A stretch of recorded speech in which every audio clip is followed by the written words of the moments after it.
Earnie Dee Shaver, best known as Earnie Shavers, was an American professional boxer who competed between 1969 and 1995. A two-time World Heavyweight Championship challenger, he is known as one of the hardest punchers in heavyweight boxing history. He scored 70 knockout wins, including 23 in the first round, for a 76.7% overall knockout rate.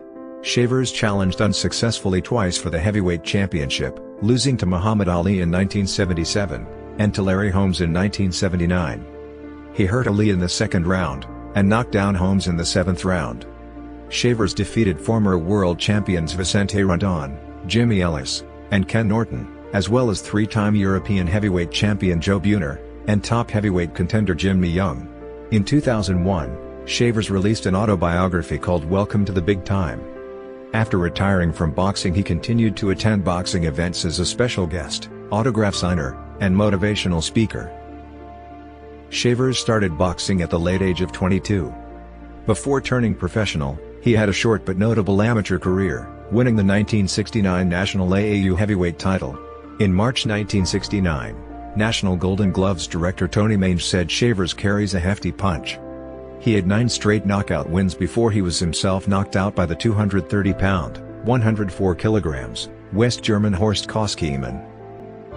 Shavers posted a 20-6 amateur record as a heavyweight, and recorded 14 knockouts, with half of those losses also by knockout. Known as the Black Destroyer, Shavers won 44 of his first 47 fights by knockout, mostly against unremarkable opposition. This included 27 consecutive knockouts, of which 20 were in the first round. He suffered setbacks with a unanimous decision loss in his third bout to Stan Johnson, who was a replacement opponent for Wayne West, and a fifth-round KO loss to then-undefeated Ron Stander. He began to rise to the upper ranks of the heavyweight division after he hired Cleveland-based promoter Don King to be his manager. His wins included one over a novice Jimmy Young, who later became a world championship contender. Stepping up the class of his opposition, he came to public prominence with a first-round KO of one-time WBA heavyweight champion Jimmy Ellis. His progress was halted when he was KO'd in the first round by Jerry Quarry, which was followed by another loss to a journeyman Bob Stallings. Shavers then had a thunderous match with hard-hitting Ron Lyle but was stopped after 6 brutal rounds. He then knocked out hard-hitter Howard Smith, and beat powerful prospect Roy Williams in a brutal back and forward battle in which Shavers was nearly knocked out, a match Shavers maintained was one of the toughest of his career. Shavers fought Muhammad Ali at Madison Square Garden on September 29, 1977. Coming into the bout, Shavers had a record of 54-5-1, with 52 knockouts. Ali nicknamed Shavers the Acorn because of his shaved bald head. The fight was shown in primetime broadcast television by NBC, which rarely did primetime fights. ABC tended to get the Ali fights, and had the judges' scoring announced after each round to help avoid any controversial decision.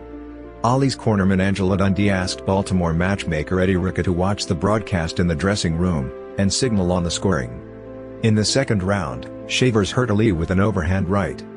Ali play-acted that he was seriously hurt, and Shavers hesitated. On the scorecard they exchanged rounds.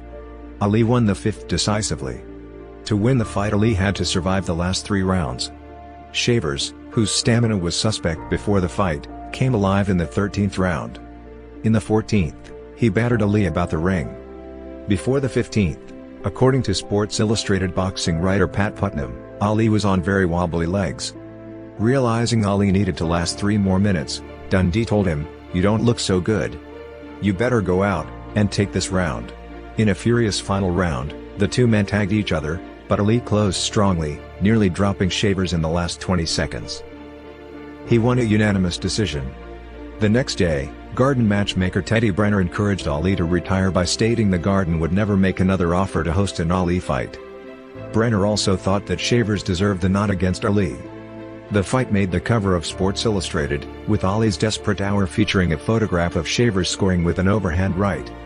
Ali's fight doctor Ferdy Pacheco also urged Ali to retire after noting the punishment Ali had absorbed against Shavers.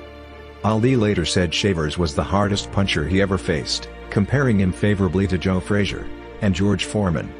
Ali also stated that Earnie hit me so hard, it shook my kinfolk back in Africa, a quip Ali had previously used to describe other hard-hitting opponents. Shavers, being the number 3 WBC contender, then fought no.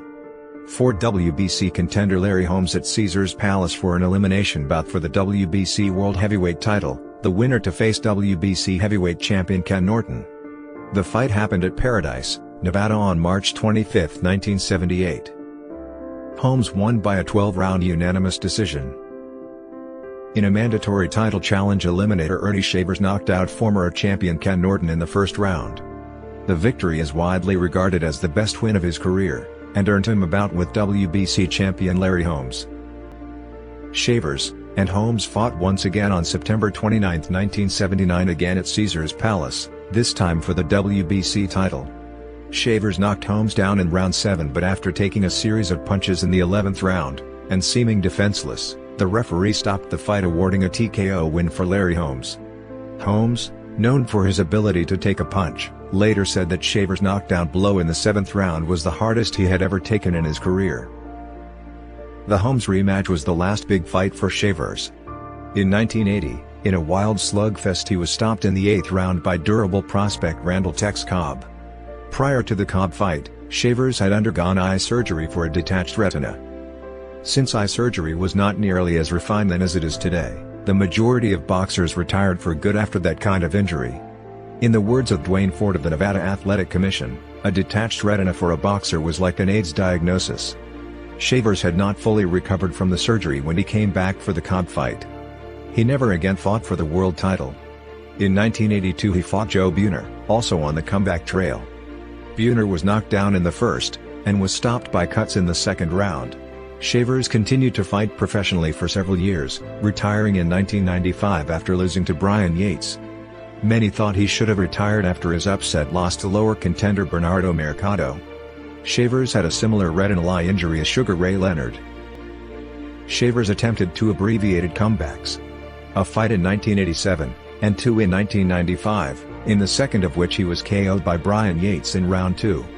After this loss, Shavers retired for good. Shavers has been named among the top 10 punchers in boxing history by The Ring, and others. Shavers finished his career in 1995 with a record of 76 wins, 70 by knockout, 23 inside the first round, with 52 in the first 3 rounds, 14 losses, 7 by knockout, and 1 draw. Shavers was an exceptionally heavy puncher who stalked his opponents, setting them up for his thunderous right, which was responsible for many of his knockouts, although Angelo Dundee in the Sports Illustrated mid-1970s article said he can get you out of there with any kind of shot, referring to Shavers' ability to inflict damage with a left hook, right cross or right uppercut. Several boxers famous for their tough chins had fallen to Shavers' punches, including Bugner and Ellis, who were felled by his uppercut. Shavers would throw punches against any legal area he could reach, exposed or covered, relying on his tremendous power to wear down his opponents, and exploiting any opening. His fighting stance produced a short and powerful image. His chin was his weakness. He could, however, box as well as slug. Notably, he injured his right hand early in a 10-round match against rated craftsman Henry Clark, and responded with a strong jabbing performance to beat Clark, himself noted for his jabbing ability, on points. Shavers published a video of highlights of his career in 1992 titled Earnie Dee Shavers, the hardest one-punch hitter, and later an autobiography. Shavers retired in 1983 after retinal problems were discovered. After retirement, he became an ordained Christian minister, and moved to Phoenix, where he preached for many years. He moved to England to pastor a church there in the early 2000s. He was on the Benny Hinn TV show several times. During the early 1980s, while preparing for the feature film Rocky III, Sylvester Stallone explored the possibility of using a real heavyweight boxer in the role of James Clubber Lang by inviting Earnie Shavers to spar with him. Shavers initially refused to hit Stallone with anything other than a soft jab. This frustrated Stallone, who asked Shavers, "Come on Ernie, show me something real." Ernie responded by punching him once near the liver, forcing an immediate retirement. Stallone later said, "That nearly killed me. I went straight to the men's room, and threw up." However, according to Rhonda Young, the film's casting director, the reason why he was eventually not chosen for the part is that his voice was too high-pitched, and not menacing enough. Joe Frazier was also considered. Shavers visited Ali several times, and he said that he, Ali, and George Foreman became very good friends over the years. Foreman, when asked about toughest and hardest punching opponent he ever met in the ring, said, "Foreman, You only meet 3 genuine punchers throughout your career, Jerry Cooney, Ron Lyle, and Cleveland Williams, and they hit so hard that it vibrates your body even if you block, it just goes right through you. Letterman, what about Earnie Shavers? Foreman, I never fought Earnie Shavers. Thank goodness. Shavers accepted the invitation of the Full Gospel Businessmen's Fellowship International to preach at the 2002 Commonwealth Games in Manchester. He also worked in Liverpool in the UK, as head of security at Hannah's Bar, where he was very much respected. Until 2009, he worked at Yates Wine Lodge in Liverpool meeting and greeting. On occasion Shavers was a troubleshooting referee in professional wrestling after his retirement. He was also a patron of the Shannon Bradshaw Trust, a children's charity based in Warrington, Cheshire, helping children with life-threatening conditions, and their families. Shavers spoke to pupils at Barbican Language College in Walsall. He also gave a speech on February 26, 2008 at the Streatley School in Walsall, which was based upon helping kids make the right decisions in life. Shavers was married to Laverne Payne. They had 5 daughters from their marriage together, Tamara, Cynthia, Catherine, Carla, and Amy. He also has 4 daughters from other relationships, Catherine, Lisa, Natasha, and Latanya.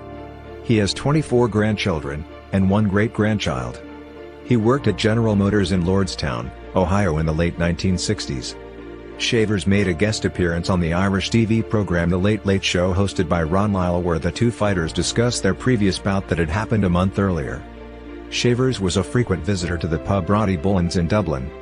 There is a signed picture of Shavers drinking a pint of Guinness on the wall there. Shavers died on September 1, 2022, from a short illness at his daughter's home in Virginia, aged 78. Shavers has a professional record of 91 fights, with 76 wins, 14 losses, and 1 draw.